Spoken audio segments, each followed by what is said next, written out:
আলাইকুম। আমরা অষ্টম শ্রেণীর শিক্ষার্থী। আমরা আমাদের বিজ্ঞান অনুসরণী বইয়ের বিংশ সেশনের সাবান তৈরির প্রক্রিয়াটি করে দেখাবো।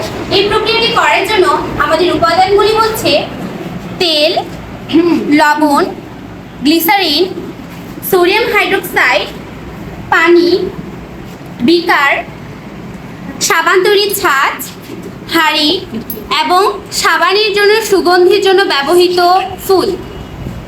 আমরা বিকারে তেল ঢেলে নিব আনুমানিক 60 মিলি।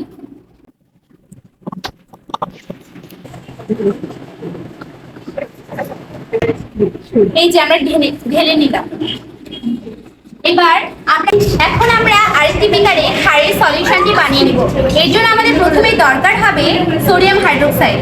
আমরা এখানে 2-3 চামচের মতো সোডিয়াম হাইড্রোক্সাইড বিকারে ঢেলে দেব।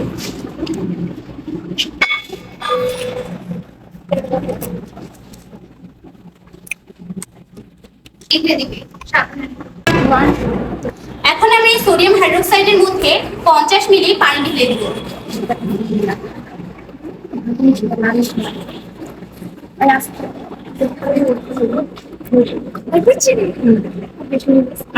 এখন আমরা এই সলিউশনটা তৈরি করার জন্য এটি নেড়ে নিব।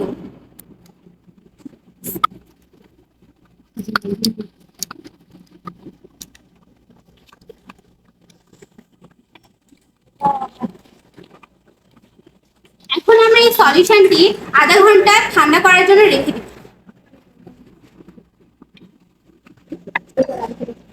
এখন আমরা আরেকটি বিকারে 200 মিলি পানি পরিমাপ করে নেব।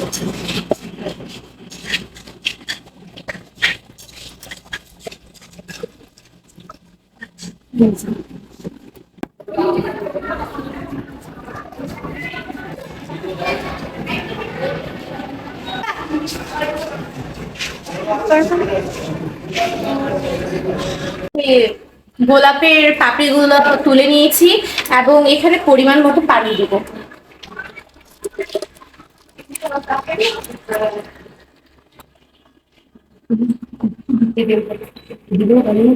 লাগবে পানিগুলো ডান পানিগুলো আমি পানি দিবেন পানি দিবেন পানি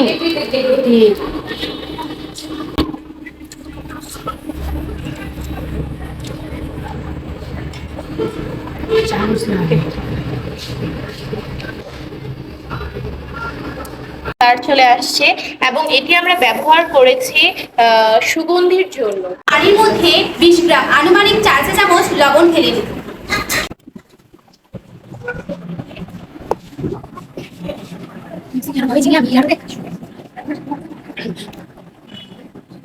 তবে নাড়িয়ে নিন।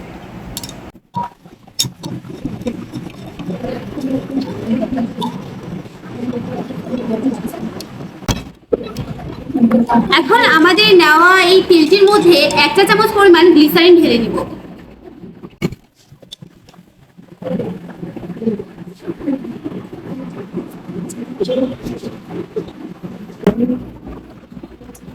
এখন আমরা এটি ভালোভাবে নেড়ে নিব।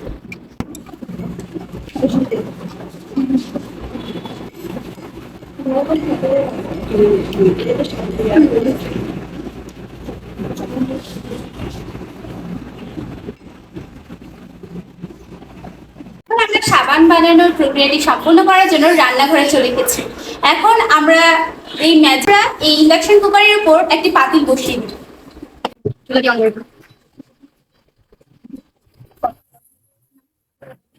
এখন আমরা এই পাতিলের মধ্যে তেল এবং গ্লিসারিনের সলিউশনটি ঢেলে দেব।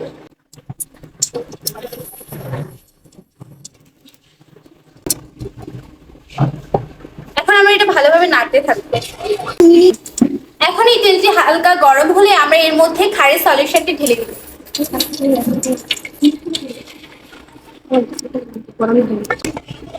এবার আমরা এটিকে ভালোভাবে নাড়তে থাকবো।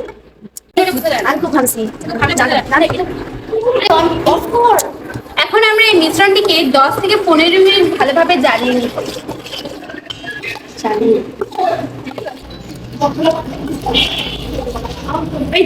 এখন আমরা এর মধ্যে পানি এবং লবণের মিশ্রণটি ঢেলে দেব।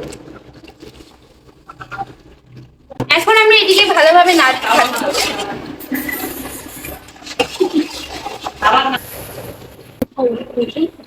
দেখতে পাচ্ছেন আমরা এই তেলের মিশ্রণটিকে ভালোভাবে গরম করে নিচ্ছি।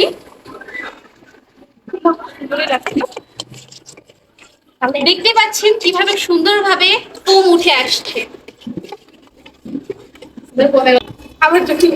দেখতে পাচ্ছেন কি সুন্দরভাবে ফোমটি উঠে আসছে। না, হ্যাঁ আমরা দেখাচ্ছি। এখন আমরা এই মিশ্রণটিকে আরো ঘন করার জন্য জাল দিতে থাকবো।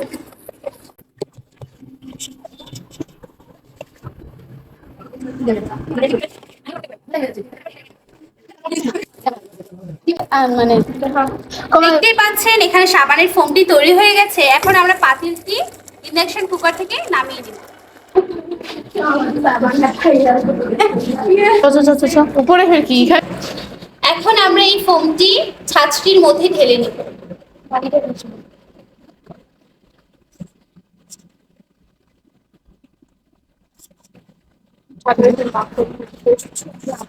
ক্যান্সেল হয়ে গেছে।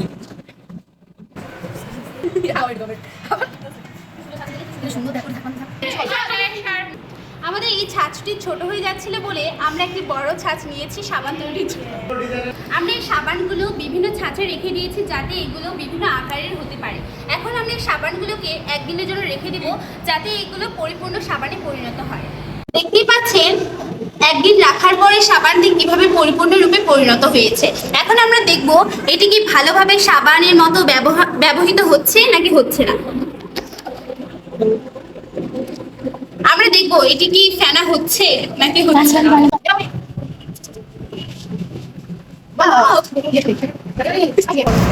দেখতে পাচ্ছেন এই সাবানটি কি সুন্দর ফেনার মতো হয়ে গিয়েছে।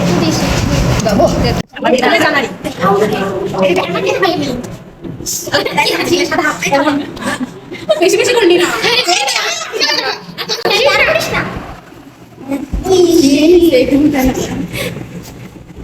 দেখতে পাচ্ছেন কিভাবে এই সাবানটি ফ্যানের মতো হয়ে গেছে। এখন আমরা এটি সাবানটি আরো নানা কাজে ব্যবহার করতে পারি। আমাদের এই প্রক্রিয়াটি এভাবে সম্পূর্ণ হলো। ধন্যবাদ।